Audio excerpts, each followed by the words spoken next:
Genomic DNA यहाँ पे हम पढ़ेंगे डीएनए और आरएनए आइसोलेशन एंड प्यूरिफिकेशन, कैसे डीएनए आरएनए को आइसोलेट किया जाता है और प्यूरिफाई किया जाता है। Genomic DNA, the basic steps of DNA extraction and purification involve disruption and lysis of cells to create a lysate. सबसे पहले इसमें हम डिसरप्शन करते हैं और लाइसिस करते हैं सेल का, जिससे लाइसेट बने, and separation of the soluble DNA from cell debris, और सॉल्युबल डीएनए को हम सेल डेब्रीज से आइसोलेट कर लेते हैं, सेपरेट कर लेते हैं। Other insoluble material and purification of the DNA of interest from soluble protein and RNA.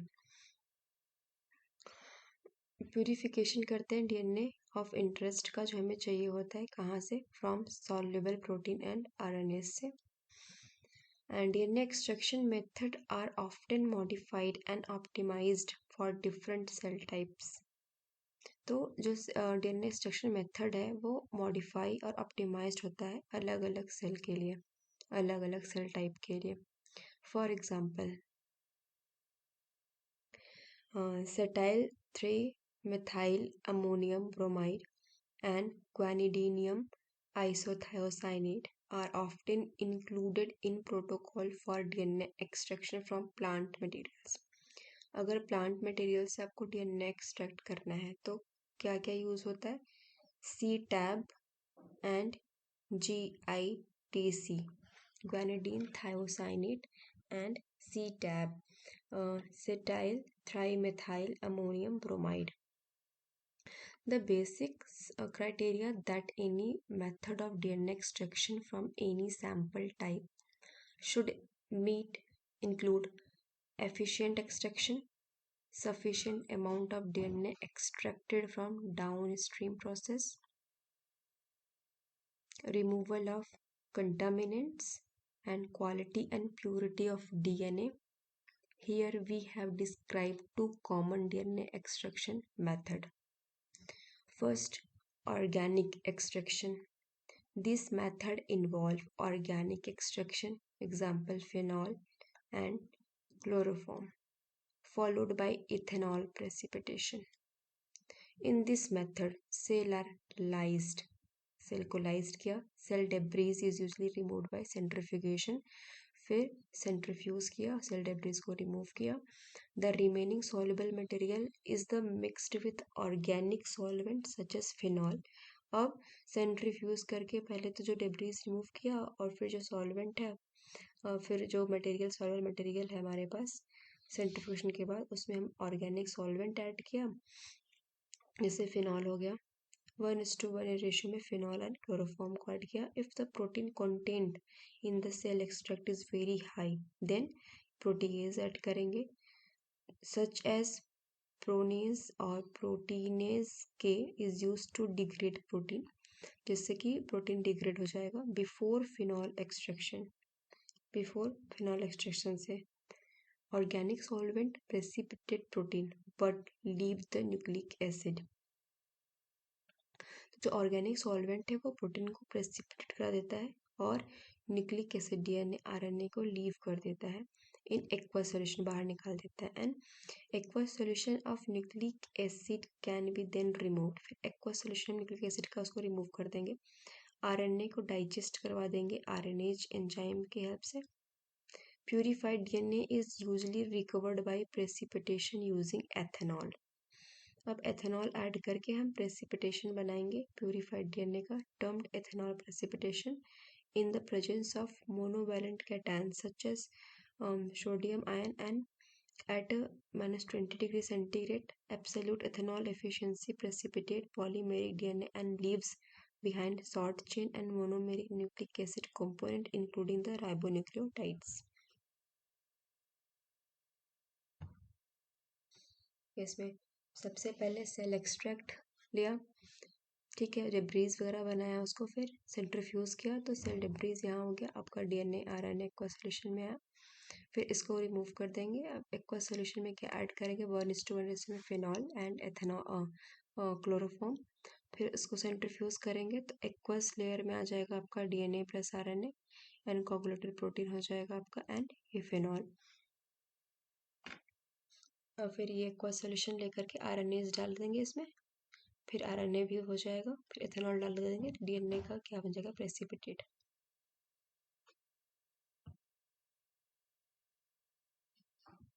दूसरा आ गया सिलिका बेस्ड टेक्नोलॉजी। अभी हमने कौन सा पढ़ा था, अभी हमने पढ़ा था ऑर्गेनिक एक्सट्रैक्शन, अब हम पढ़ेंगे silica based technology. Silica based technology, DNA absorb specifically to the silica membrane. जो डीएनए होता है वो सिलिका मेम्ब्रेन में स्पेसिफिकली बाइंड कर देता है।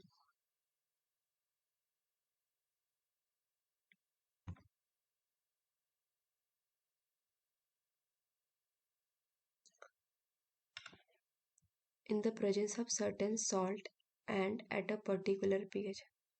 तो डीएनए जो होता है एब्जॉर्ब कर लिया जाता है सिलिका मेम्ब्रेन के द्वारा, किसके प्रेजेंस में, पर्टिकुलर पीएच और सॉल्ट के प्रेजेंस में। The cellular contaminants are removed by wash step, और जो कंटामिनेंट्स है उसको वॉशिंग से रिमूव कर दिया जाता है। DNA is eluted in the low salt buffer और इल्यूजन बफर।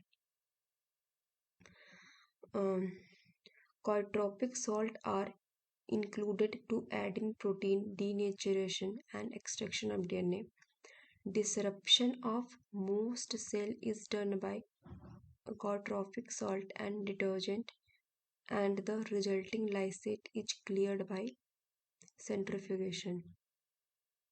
अब जो सेल का डिसरप्शन करने के लिए ये सॉल्ट एंड डिटर्जेंट यूज होता है। फिल्ट्रेशन करते हैं फिर, और मैग्नेटिक क्लियरिंग करते हैं, फिर DNA is purified from the soluble portion of the lysate. Plasmid DNA extraction. A plasmid purification, the bacterial cell extract is deproteinized. जो bacterial cell extract है उसको क्या कर रहे हैं, deproteinized कर रहे हैं. The RNA removed and DNA concentrated by ethanol precipitation से कर दिया, सेम प्रोसीजर से ऊपर क्या था. In the plasmid purification, it is always necessary to separate the plasmid DNA from the large bacterial chromosomal DNA. अब इसमें क्या होगा, अब प्लाज्मिड डीएनए और क्रोमोसोमल डीएनए को भी रिमूव करना पड़ेगा. The separation of plasmid DNA from chromosomal DNA is based on the several physical difference like conformation between plasmid DNA and chromosomal DNA. Plasmid DNA and the bacterial chromosome are mostly circular, दोनों circular, but during the preparation of cell extract के time पे the chromosome always broken, chromosome कहता है वो broke हो जाता है into linear fragment. Plasmid are covalently closed circular, triple C बोल सकते हैं इसको, covalently closed circular DNA present in super coiled conformation. कैसे प्रेजेंट है ये, सुपर क्वाइल्ड कन्फर्मेशन में प्रेजेंट है. If one of the polynucleotide strand is broken, अगर कोई भी प्रयोग होता है, the double helix reverts to its normal relaxed state. जो डबल हेलिक्स है वो रिवर्ट कर जाएगा नॉर्मल रिलैक्स स्टेट में. Super coiled molecule can easily separated from the non super coiled DNA.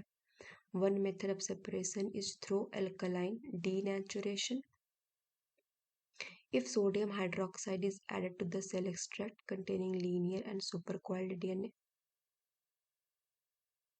then the hydrogen bonding in the linear non-supercoiled DNA is broken, causing the double helix to unwind and two polynucleotide chain to separate. If acid is then added, these denatured bacterial DNA strands re-aggregate into a tangled mass. The insoluble network can be pelleted by centrifugation, leaving pure plasmid DNA in the supernatant.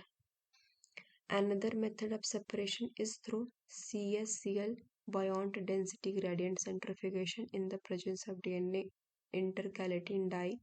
Ethidium bromide. Ethidium bromide intercalation causes local unwinding of DNA helix, which reduces the molecular density of DNA. Large linear genomic DNA non-supercoiled molecule can bind more ethidium bromide than supercoiled DNA owing to the difference in their topology. Density caesium chloride की density इधर लो है इधर high है. ये linear double standard DNA है, ये super coiled double standard DNA है.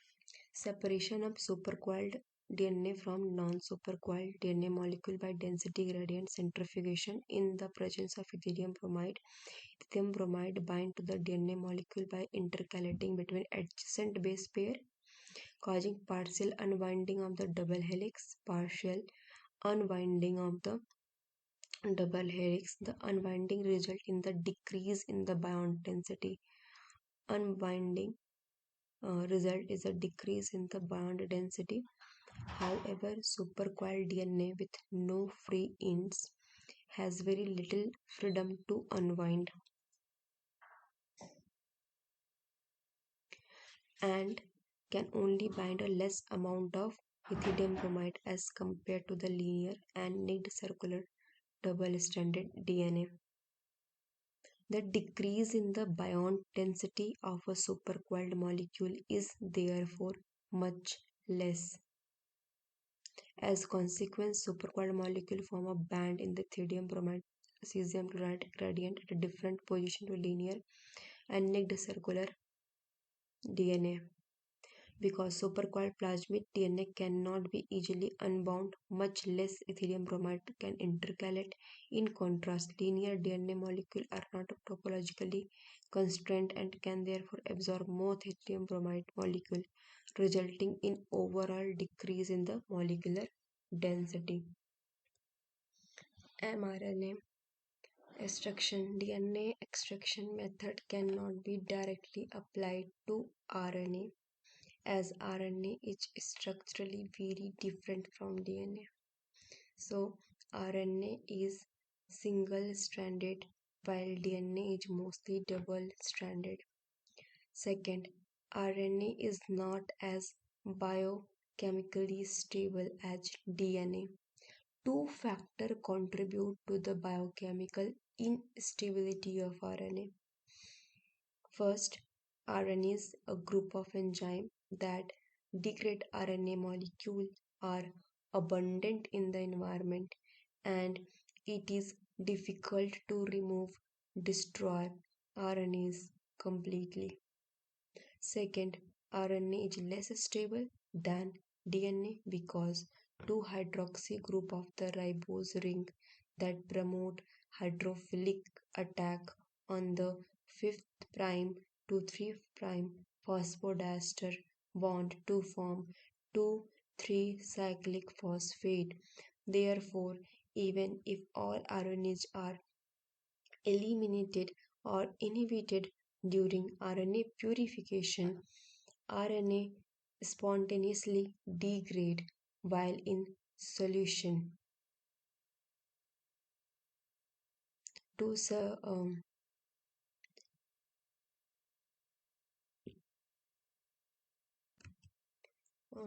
circumvent this biological decay of RNA, purified samples are stored at minus 20 degrees centigrade as ethanol precipitate.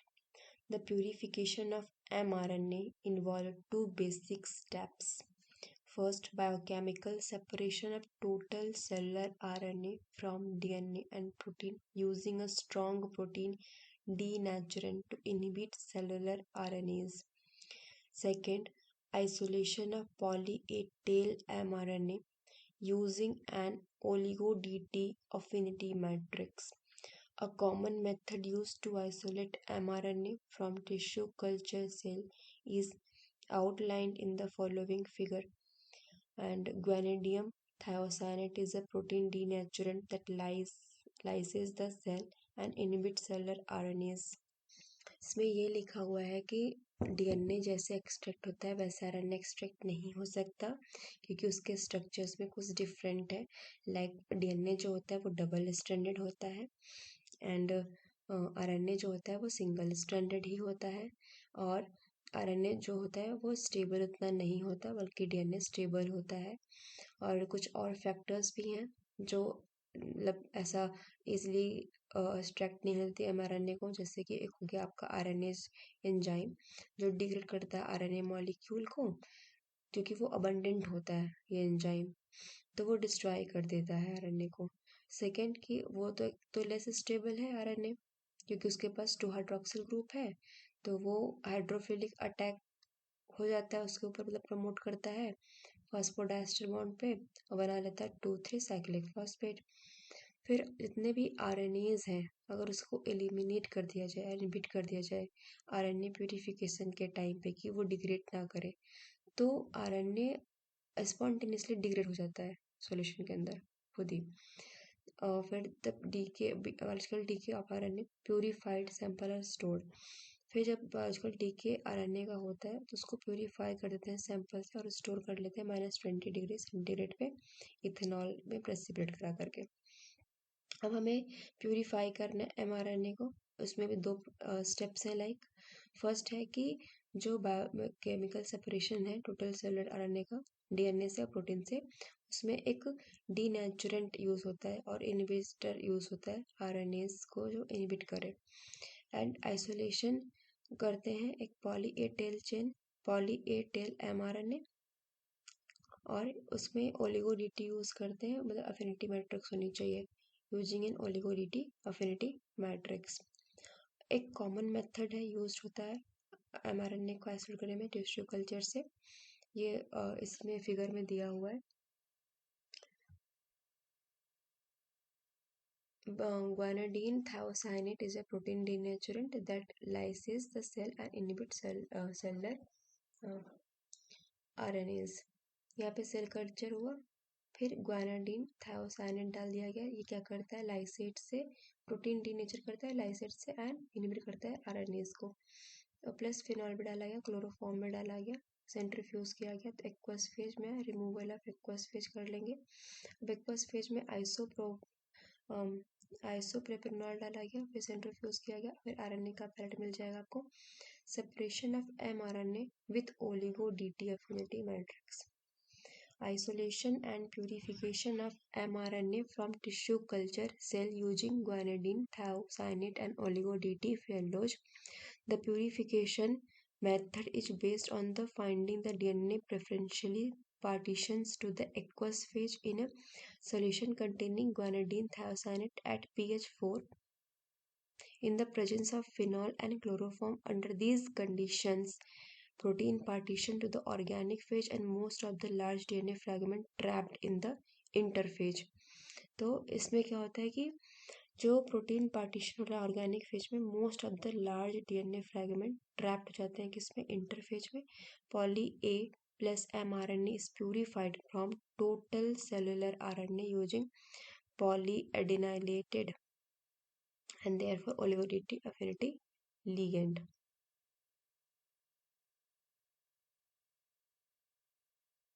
Determining RNA quality and quantity. अब RNA की quality and quantity determine करना है। RNA quality can be determined by examining the ratio of absorption at 260 nanometer and 280 nanometer with UV spectrophotometer for high quality RNA। तो इसका ratio देखेंगे, should be in the range of कितना आना चाहिए इसका ratio, 1.9 से 2.1 तक। RNA can be quantified by measuring the absorption at 260 nanometer, where one absorbance unit is equal to 40 microgram per ml at a pH of about 7.5. UV absorbance can also be used to assess the purity of the extracted DNA. For a pure DNA sample, the ratio of absorbance to 80 nanometer and absorbance to 80 nanometer to 60 and 30 nanometer is 1.8. T of extracted यानी ratio अगर less than 1.3 हो तो indicate करता है कि sample contaminated है। अगर absorbance की वैल्यू 260/280 पर देखा जाए और उसका वैल्यू 1.8 से कम आए इन रेशियो में तो कंटामिनेटेड होगा वो किसके साथ, प्रोटीन या कोई organic solvent such as phenol के साथ।